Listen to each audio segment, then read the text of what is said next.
Hello, hello, hello! Welcome back to the Feel Good Factor. I'm Susmita Veganosaurus, and I'm so glad you could join me here today.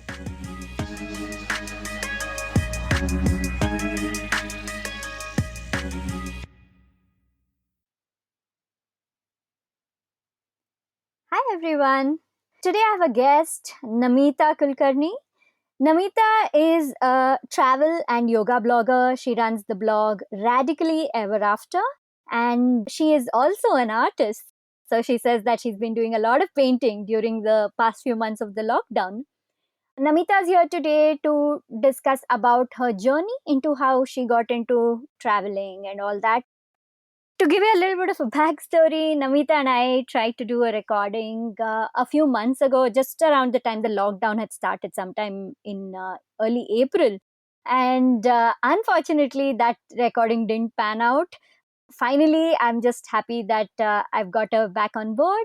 We're going to do the episode today, and I hope you all really enjoy it. Hey, Namita, so good to have you here. Hi, Sushmita. So good to be here chatting with you today again. So, Namita, tell us a bit about you. You are a travel and yoga blogger. What is that? Well, so I started this travel and yoga blog sometime in 2014, which seems like a very long time ago.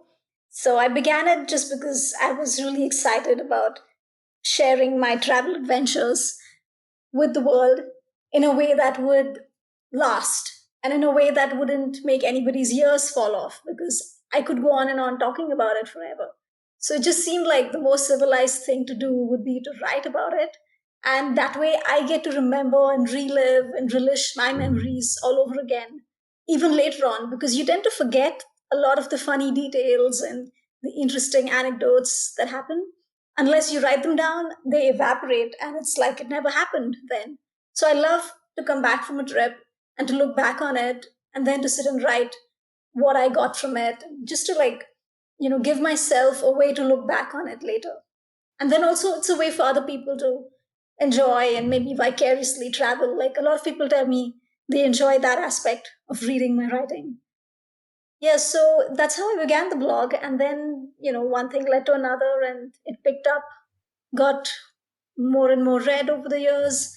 And now I just love writing and sharing on it whenever I can. That sounds lovely, and you're right. We tend to forget a lot of the stuff when we do traveling, and especially the little details. So the big things, they're there in your mind, but there's so many little details, little memories, which it's so nice to record them in words because just pictures aren't enough for that. That's so lovely that you got the idea to share your travel stories in such a way that it would make people interested to know more about it also. Now that we are all under lockdown, what does it feel like being someone who, for quite some time now, a major part of your life has been traveling, going around the world, and taking on projects? A lot of your work was related to traveling. So, what's it like now during the lockdown where you are now just in one place? It must have been a huge pivot, a huge overhaul in your life. So, what does it feel like, and how are you handling that whole thing? Yes, indeed. It's been like a big, interesting chapter in my life where I can't just take off anytime I feel like now. And this is the longest I've stayed put in a place in a very long time because I think for the last 6 months since I came back from Vietnam end of Feb. Since then, I've just been here in Mysore, not left the city. And this would have been unthinkable for me under normal circumstances to stay put in one place, not travel. So it is a little strange, but then I think I've been handling it pretty well and also learning to enjoy it because I'm painting. I got into these pen and ink drawings.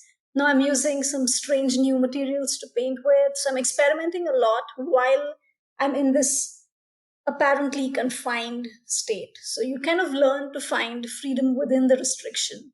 So that's what I'm doing. And also, another thing for me, like when I see a lot of my traveler friends online as well, always talking about, I can't wait to travel, I can't wait to travel.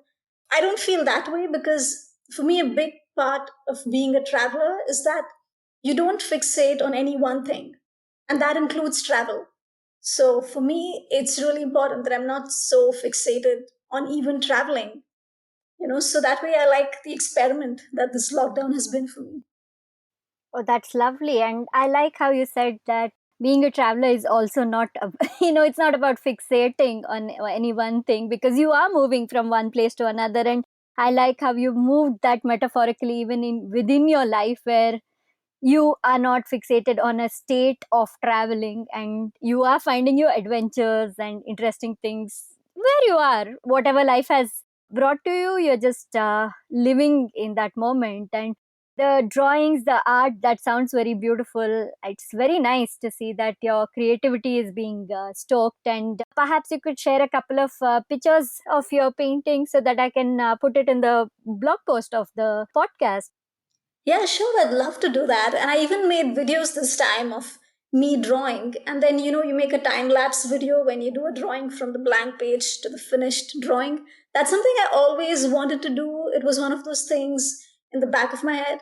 And this lockdown, I finally made that happen because I've always found it fascinating to watch a drawing process, like from the blank page to the finished stage. So finally, I got down to doing that. So I can send you those. That might be fun. Yeah, yeah, that sounds actually like a lot of fun, and I would love to watch those too. I'm like you; I like watching people do the drawing or any art. Just watching the process happen. That's very nice. And time lapse, like you said, that's a more fun way of watching it, because it moves. The pace is much faster. So within that, 1, 2 minutes, 3 minutes, you're able to see the whole art come into being, and that's lovely. If you posted it on Insta videos or YouTube or anywhere, just share the links. I'll post the links in the blog post. Yeah, that sounds fun. So, Namita, what about yoga is also a big part of your life, right? So, tell us a little bit about that. And I think you first started off as a lawyer and then became a yoga teacher and then became a traveler. So, that's a lot of pivoting that you have done in your life. So, I'm not at all surprised that, when life threw this curveball of staying at home, you just pivoted to something else altogether. So, tell us a bit about that whole journey of yours. Yeah. It does sound really funny now that I listen to you, relay that to me that, yeah, I start off doing this law thing and then I get into teaching yoga. And in between, I was editing legal journals. I did this painting thing full time for about a couple of years as well in my 20s at some point. So, yeah, it's not been a very logical progression, but it's been fun. And I've been doing what I felt called to do. And I've always somehow been sane about it. Somehow I stayed practical, even if I was doing something that looked very whimsical or impulsive on the outside. So yeah, that's just how it's been for me so far. And yeah, like you said, even the lockdown, I managed to adapt to it, I guess, somehow. So yeah, I'm glad I have that skill of apparently so far, fingers crossed, I've been adapting to the changes. Yeah, and I don't think it's just a so far thing. I feel like I mean, having listened to your journey before also, I feel like you just have this innate skill, and it's not even what I'd say is it's not even a skill in the sense of somebody should have the skill to be able to do this, to adapt, to pivot, but it's more like you accept and you follow your joy and happiness. You do whatever makes you happy in that moment, whatever makes sense, whatever brings you that kind of fulfillment and joy, and you are willing to just jump into that and take it where it goes. And of course that leads to success, right? Because it always leads to something beautiful, because you're following your greatest joy. Yeah, I think so. And also success, I like to look at it from a personal viewpoint rather than following the world's definition of success. So for me, when I started the blog, I was like really clear that for me, I'm amazed if there's one person that reads this and it touches them in some way. Maybe makes their day a little better, maybe helps them decide something, maybe helps them just laugh a little. So I define success literally as like if one person reads this and likes it, then it's a success. So I like it that way because that way the stakes are low. You don't have the pressure, and you're also valuing the impact it can have on even one person. So you're not saying it has to be like it has to go viral and break the internet, only then it's successful. A lot of people tend to define success in these very external capitalist terms. And that way you set yourself up for disappointment. Instead, if you look at just, you know, how it's going to affect maybe one person that it touches, and you value that it will have an effect on this one person, and that is important, then the whole game changes for you. And that way, you're also a lot more lighthearted. You're taking yourself less seriously, which works for creative people. I think that's a good thing to do. So, yeah, that's been a good way for me to go about it. And also, yeah, like you said, following what gives you joy. So, I really believe in following your excitement, the deepest excitement that you have, not just like the superficial one, but like if you really go deep into your heart and find out what is really deeply exciting you at the moment, and then you follow that, then you're on the right track, because what you're deeply excited about, that is what is resonating with who you are. And if you're following those clues, then you're on the track of who you are. So you feel more aligned in life. You just feel like I'm doing the thing that I'm meant to do. So I think that's somehow it seems to have worked for me. So that's something I recommend. Oh, that's beautiful. So what I did recently was I started a website, and I blog about each of these. So the each podcast episode is on a blog and things like that. And in each post, I take a little quote from, if it's a solo cast, then just a quote from whatever I've said, a little snippet from the podcast, and I post it. And if it's somebody I'm interviewing, then something very profound that they have said, I type that out in the quote box. In your case, every other time you speak, I'm like, oh, that's the quote I'll use. And then after some time, you're saying something else that's profound. I'm like, okay, that's the quote I use. You're just saying such beautiful things. I'm so glad you appreciate it so much. I agree with you on the whole parameters for success in terms of how is it serving someone, what kind of impact is it making, not how many people it's serving rather, but more like how much is it serving even that one person or two-person. And that's a beautiful way to look at it. And a lot of creative people, a lot of us don't always look at it that way. We all tend to fall into this whole, how many likes do I have, how many comments do I have, this whole cycle of validation is what we fall into. And it's so nice that, having been in this field for so many years, you have actually come out of any of that kind of a habit of expecting the reach to be so wide. And yet, of course, I do see that your blog does have a quite a big reach, and even so does your Instagram channel and everything. When people are commenting, liking, whatever it is, it's from the heart.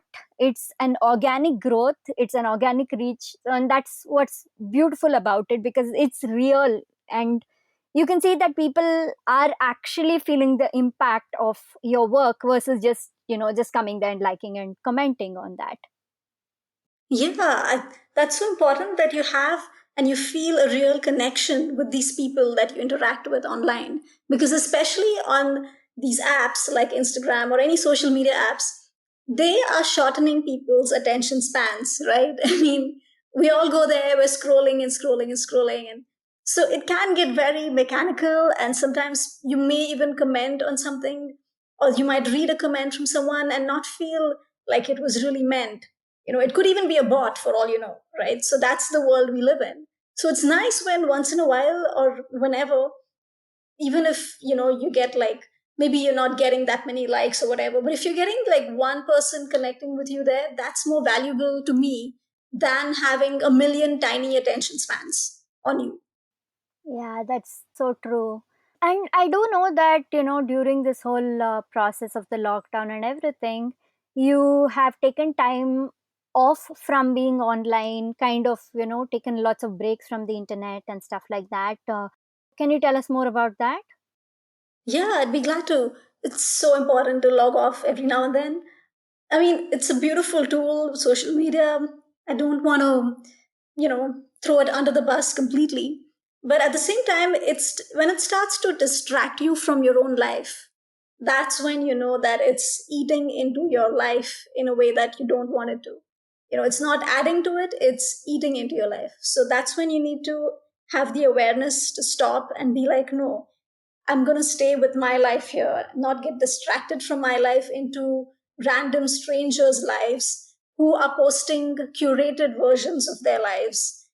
So instead of going into all these other things, I'm going to stay present with my life and see what my life has to offer me, even if right now my life might seem not so exciting and there's nothing much, and I'm feeling like running away from whatever I need to face here. Even with all that, if you can just have the awareness to say, no, I'm going to, my life deserves my attention more than all these strangers' lives online. If you can remember that, that's great. And we do live in an age where it's an information superhighway. Like, there's so much information thrown at you every single day the second you step online. So, and your nervous system, your brain, it's not meant to process that much bad news or even general information. So you're doing yourself a huge favor if you take the time to say no to the internet for whatever period of time that you can. There's even an account on Instagram called Time to Log Off or something like that. So it's ironic, but it's an interesting account to follow there.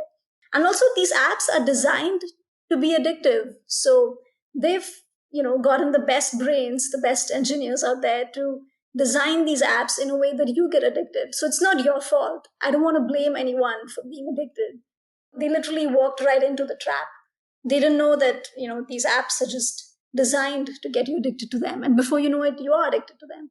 So it's a good idea to delete those apps or to just like get off the internet for a while and just check in with what are the headlines in my life today? What's the breaking news in my life? What's really going around with me? Often we think that we will check into our own lives, but if we are online, if we are spending a lot of time on the internet, the time just slips through and you don't realize, and then you're left with, oh, okay, fine, I'll check into my life tomorrow. So that's what Yeah. happens. I want to know a little bit more also about, your journey when you started speaking right at the beginning. You said that you started off being a lawyer and then you pivoted into this. So what made you do that? And, what was everybody's reaction around you when you pivoted that way? And how did you handle everything? Oh, well. So I graduated from law, I think I was 21 or 20 around then, and I had a gold medal in constitutional law, which is very useful right now, apparently. So, Okay.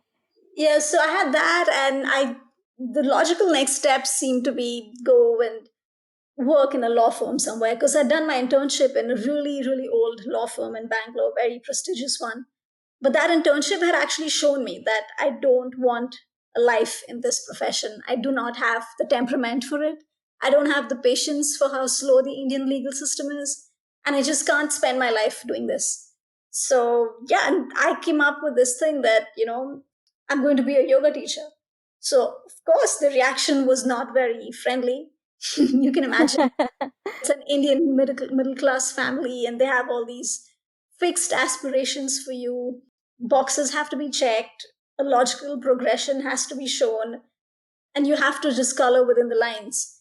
So, yeah, the reaction when I said that I'm going to be a yoga teacher and this is what I've decided, the reaction was not very supportive and friendly, as you can imagine. People reacted basically as if I'd said, I'm going to be a drug dealer now, this whole academic background that I had going for me. So that became a monkey on my back. I regretted winning the gold medal because the number of times I heard people say, you won a gold and you're going to go throw away all that and do this yoga teaching thing. Like, it was just such a lowly thing to do, And this was back when yoga was not cool. This was way back, like 2009 or maybe 2010 or something like that. So now it's a cool thing. People ask you, how do you become a yoga teacher? How can I become one? Can you teach me? People are excited now.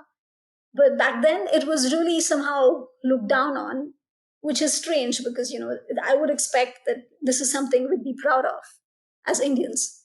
So when you became a yoga teacher, were you already practicing yoga? Is that why you got attracted to it? Yeah, so I started practicing when I was 17, and it really, really saved me massively because I was going through a crazy time back when I was 17. I was growing up with an alcoholic father who was emotionally abusive, and there was just a lot of hostility at home.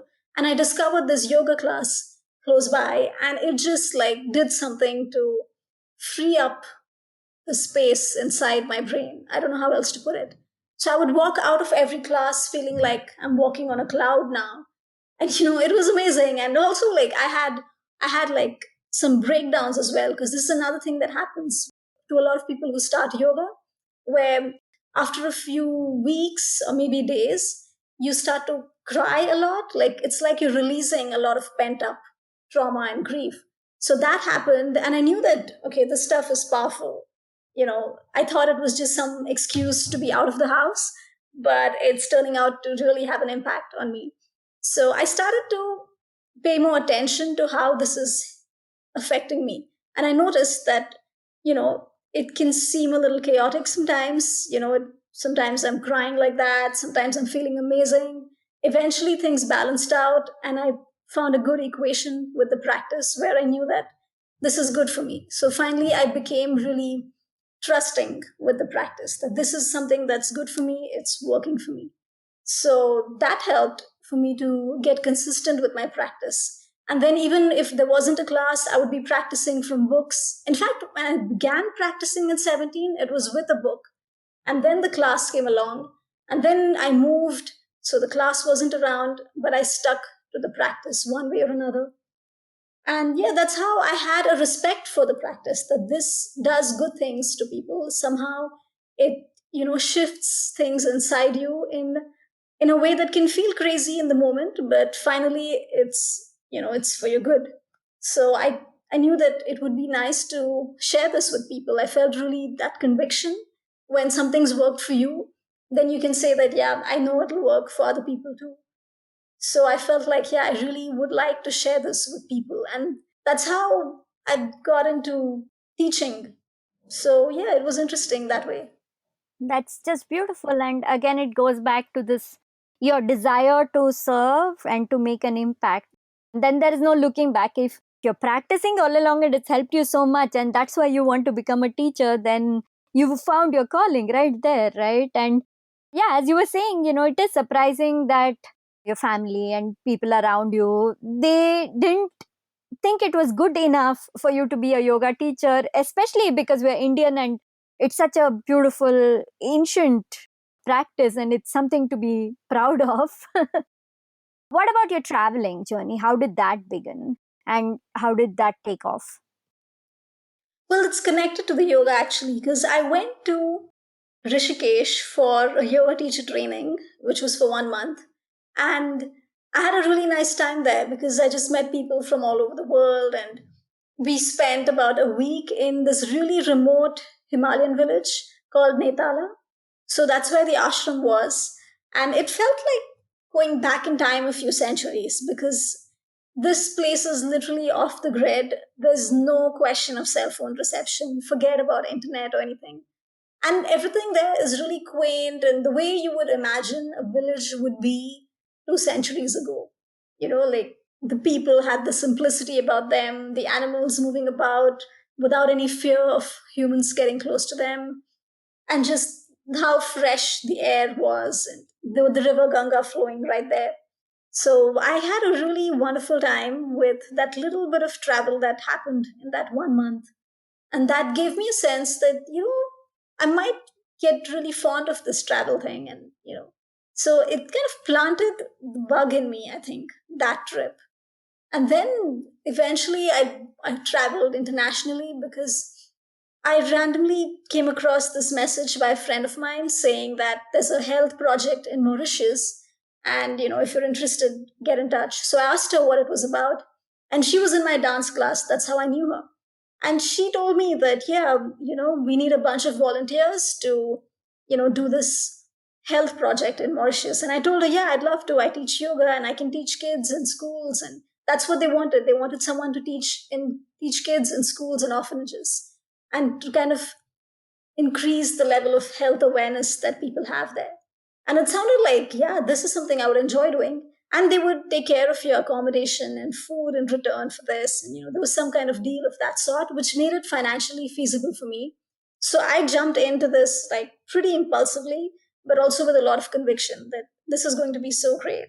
And it was, I mean, it was a little crazy here and there because it wasn't as organized as one might expect, but I still managed to have a pretty good time there.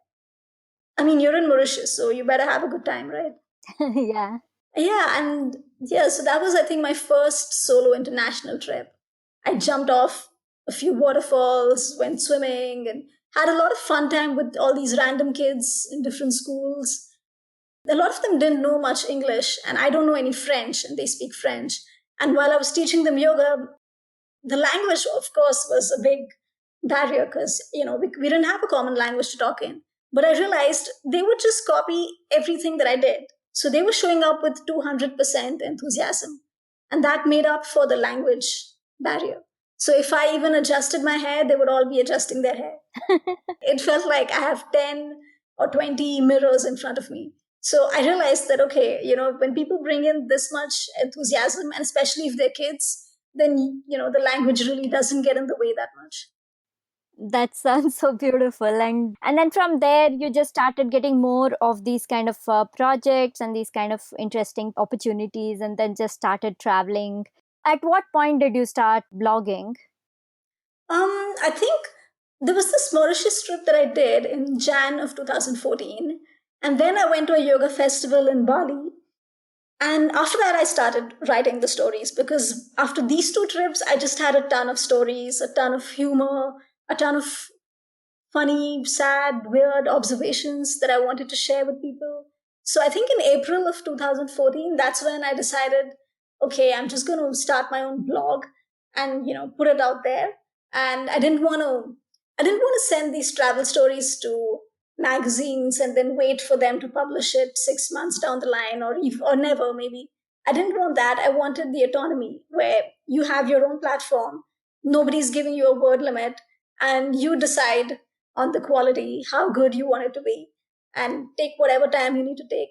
So you are your own boss. So I liked the autonomy aspect of that you create your own platform and just go with it.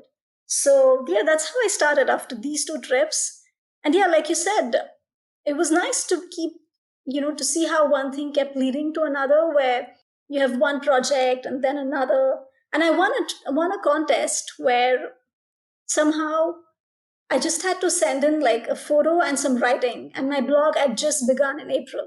So in May, I entered this contest. I sent in a photo of me jumping off a waterfall, which someone had taken, which I didn't even know they were taking.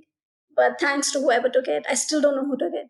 And then I sent in my blog entry where I'd written about, these travel experiences, the little bit of travel that I'd done. So somehow I won the contest along with 11 other people from the entire country. And they sent me to Bolivia, all the way in South America.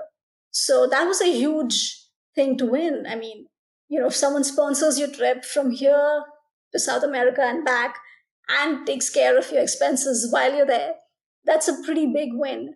So for me, it was a big affirmation of my blogging thing that I was up to, that, okay, this is a good thing. It leads to some interesting opportunities. I should stick to this.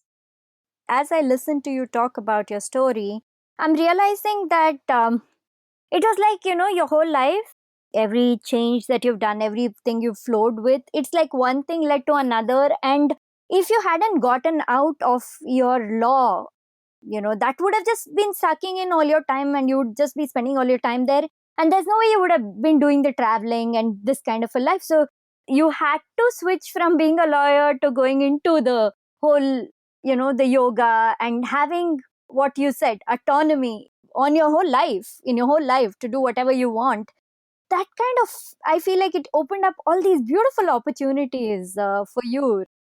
Do you tell people, like, how often do you talk to people about how much of an impact following your dream, just going with the flow and just, knowing that there is something else, something better, something more beautiful, and also just each time it's still a leap, right? It's a leap of faith. Now you said Bolivia, and that's beautiful and it's a great opportunity, but still the prospect can also be scary to somebody who is like, oh my god, I'm just going to some South American country. Oh, yes. But having that faith that it's going to actually work out and let me go do this and let's see what happens, what comes of it. That, I think that's very, very brave and adventurous thing to do.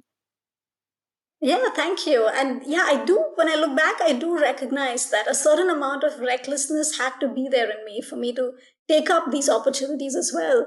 Because I do know of people who have these opportunities or means to do these things and they don't, because they have the fear that no, something might go wrong, or maybe I don't deserve it, or for some reason they hold themselves back from these adventures as well. So, I mean, to each his own, but I'm just glad I had whatever little recklessness I needed to do these things. And also, even to for me to quit my legal stuff. When I say legal stuff, I mean I was doing a legal job actually. I had a job with a publishing company where I was editing legal journals. It's a proper desk job, dry as hell. I was bored out of my skull doing it, but I was doing it for 2 years, somewhere in my mid 20s. And I had to quit that in order to go to Rishikesh and do that yoga teacher training course. So it took me a lot of thinking and overthinking and analyzing. You know how we get into that? Before you leave your stable paycheck, you think 120 times about, am I doing the right thing? So I remember being in that space where I was just like not ready to jump off the ledge of that stable paycheck of a corporate job. So I finally did, but I think I was able to do it also because I had saved up some amount of money. I had for 2 years slogged at that job. Before that, I'd been, you know, selling my paintings here and there, saving money in whatever way that I could. Even from the time I was a child, I've been saving money. That's something that, I learned to do because I saw my dad doing the opposite. So I have him to thank for that lesson. So it helps to have a safety net where you know that you've saved up so much money. And then it can be a great way for you to decide that, okay, now you know what, even if I fail, whatever failure is in your head, like let's say your passion project doesn't take off, even then I have a safety net. So it's important to be pragmatic and adult about it. But a lot of people can also go into being a bit too pragmatic, where then they stay safe throughout. And then nobody looks back and feels thrilled about having played it safe. So there's a balance there. You've got to play it safe to an extent, and then you've got to also take the leap. And that's the sweet spot. Hmm. I really like that practical advice that you've given, because, yes, of course, more commonly people play it too safe. That's the problem. And later, there are regrets like, oh, I didn't do this, I didn't take this opportunity. But you also see the other end of the spectrum where, with zero safety net, with zero planning, people just jump in, go from here to there, and just float around. And that leads to a different kind of a prison, right? Mm. Because if you're not financially stable and insecure, there is a lack of freedom there too, because then you have to start doing things you may not like in the middle, do take jobs that you don't want to do, just so that you can again, you know try to save up and do something that you like. So I like this whole idea of what you said, like, first save up, do that, be very careful about that, and then use that to your benefit and just take that leap of faith. Hmm. Balance is important. Playing it safe and being reckless, like there has to be a bit of both. Yeah. So, Namita, I wanted to ask you, what about if somebody wants to pivot from what they're doing right now? See, right now, when people are at home during COVID, during the lockdown, a lot of people are self reflecting and reconsidering their choices in life. And I feel that's something that's beautiful that's come out of this whole situation. It's really making people think and reflect on what is their priority. Is this what they want to do with their life? Is this the relationship they want to be in? There are so many things that people are questioning. And the best part of life is to always be constantly questioning and seeing how to shift things so that you're happy and fulfilled. So now people are being forced to do that.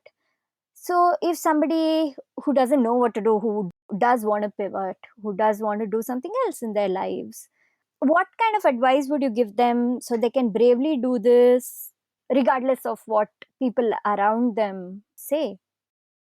Hmm. Yeah, that is true. This entire COVID era has made us all rethink our priorities. I've seen that in myself as well.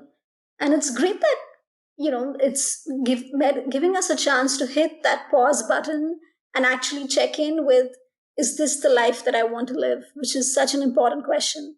Like, am I living the way that I would really like to live? So, yeah, if someone wants to pivot, I would say first get really, really clear on what it is that you want to do. And then I would say you want to make sure that you have your safety net in place because we're all adults here. We have to be responsible for our decisions. So you don't want to gamble away the last bit of your savings on something that may or may not put a roof over your head tomorrow. So don't be that extreme reckless. Have a sense of how much money this pivoting is going to cost you. And do you have, like, let's say, at least the next 6 or 7 months living expenses with you to bank upon, to know that, yeah, that'll take care of me while I figure this out. So get those practical aspects sorted. And then I would say, don't you don't need to spend a lot of money in learning some new skills these days, because you have a lot of resources online where you can learn whatever new skill you're looking at learning without spending a bomb, without spending a ton of money. In fact, without spending any money also, you can learn a lot of things online these days. So explore that option, whatever it is you're trying to pivot into. Like, maybe you want to be a chef, or a yoga teacher, or whatever else. There are really expensive training programs for those, and it's really seductive. You look at them and you think that, yeah, once I get into that institution, and once I have their certificate of approval, then I'm sorted. But that's not how the world works. So you don't have to go and pay a ton of money to anyone to learn whatever new skill that you want to learn. Explore all the free ways of learning that new skill, and with the internet there are hundreds of ways to do that. So I would say do that. And then, gather up all the conviction that you have and start small. Start with wherever you are. Like, I know that there are yoga teachers who started literally by teaching in their own apartment. One person, two people, and it just grew from there. So start small wherever you are within your means, and let your quality do the talking for you. And then enlist the help of people who are your well wishers, your friends, or hopefully you have helpful family members who can spread the word about what you're doing. So that way you're gathering all the resources that you can to help you. And then you will see things growing and things, acquiring a momentum of their own.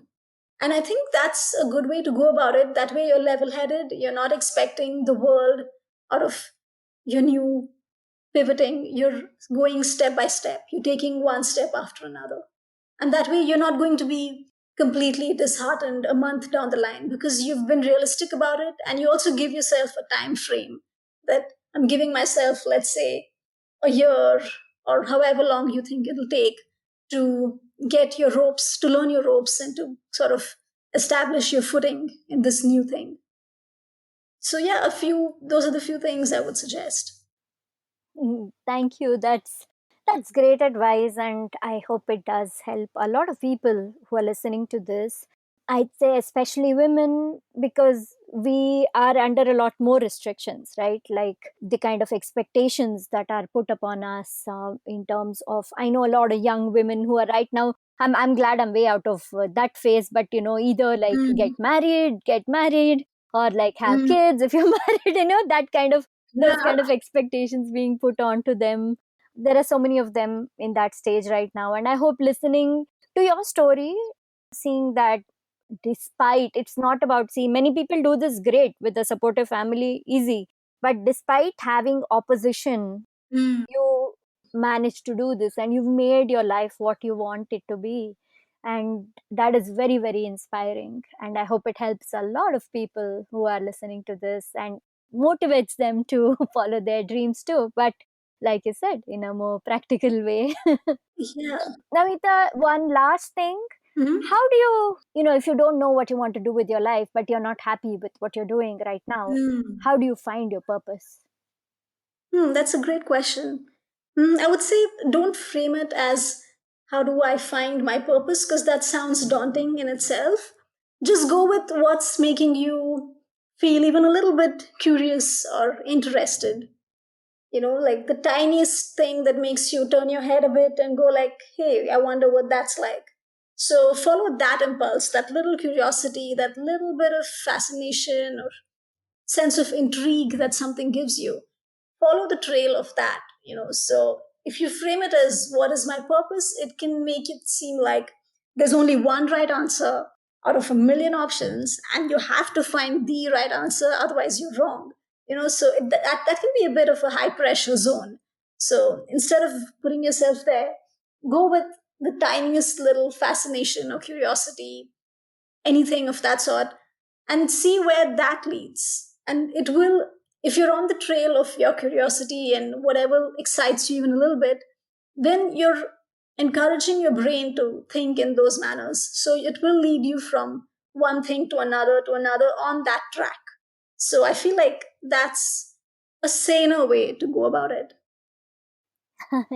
That sounds like a very interesting way to go about it. And yeah, and like you said, same, like a more practical way to go about it. So, yeah, thank you so much. And if there's anything else you'd like to say, anything else you'd like to share, please go ahead.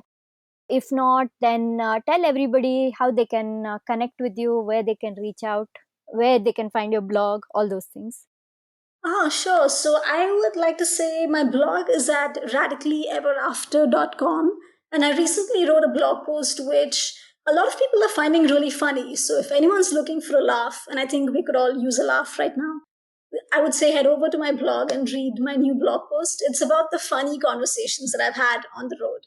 Because when you're traveling, you meet the randomest people and you have the most random conversations. So the last few months, I'd been thinking of how I want to write about some of these really funny conversations that I've had on the road.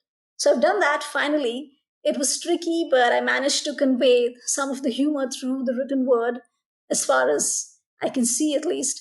So I think you'll enjoy reading that. So I would say do that. And also, I would say just take this whole COVID era, pandemic, lockdown phase one day at a time, because nobody really has a grip on this. We don't know who's running what right now. So just take it one day at a time and have as much fun as you can with every single day that pops up. Just and value your relationships. That's so important in life. The people who really care about you, stay as close to them as you can. If not physically, then through technology. And I think that is what will see us through, each other, taking care of each other, and just taking it one day at a time. That's beautiful advice. Please share the link of the specific post. I'm going to, for all my listeners, I'm going to put it on the blog post of the podcast episode and also in the show notes so that you can directly click on the link and go there. And on social media, you're not that active right now? I'm moderately active, I would say. So Instagram, again, my handle is radically ever after. Okay, so people can reach out to you on your Instagram. Yes, sure. On Instagram, and my email is namitayoga@gmail.com. Cool. I'm going to post all of that in the show notes. So, Namita, thank you so much for being here. It was lovely having you on the show. And I love the content that you shared and all the quotable quotes that this episode is filled with. That's really nice of you, and thank you so much for having me again. And yeah, wonderful to have spoken to you again today. Okay, bye. Alrighty, see you then. If you enjoyed this episode of the Feel Good Factor, rate, review, and subscribe on your preferred podcast platform, especially Apple Podcasts. If you don't have an iPhone, please leave a review on podchaser.com. You can find my podcast there by going to podchaser.com/veganosaurus. If you'd like to be notified about the upcoming episodes of The Feel Good Factor, subscribe to my mailing list on my website veganosaurus.com. veganosaurus.com. Thank you so much for listening to this episode of The Feel Good Factor. I'm Susmita Veganosaurus, and I'm looking forward to talking to you again very soon. Bye!